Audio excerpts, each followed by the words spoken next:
से नारदଙ୍କ गर्भचूर्ण विषय आउ एक सुंदर कहानी आज सहित आम चैनल माध्यम हिमगिरी मध्य गुंफारे नारद तपस्या करुले। देवराज इंद्र नारदଙ୍କ तपस्या भयभीत होई कंदर्प को पठाई थिले नारदଙ୍କ तपस्या भग्न करने। मात्र कंदर्प एथिरे असफल हेले। यही कथा नारद शिव और देवता मान को कही बुलिले जे कंदर्प बाण मते काम कला ना। शिव नारद को डाकी कहिले तुमे ए कथा केबे प्रभु विष्णु को कहब ना। किंतु नारद गर्व करी यही कथा विष्णु को कहिबारु विष्णु माया बल नीलनिधि नामक एक राजा करी तार कन्या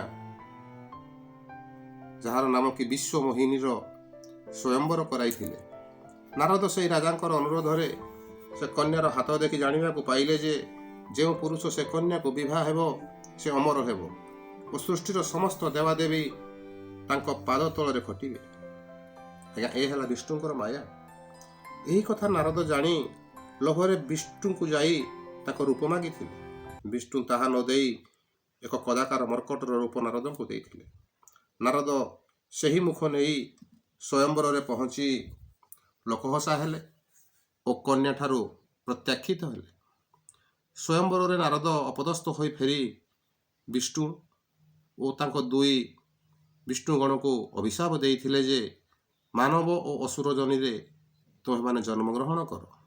आज्ञा यदि वीडियोटी आपको भल लगे लाइक करी सब्सक्राइब करिए।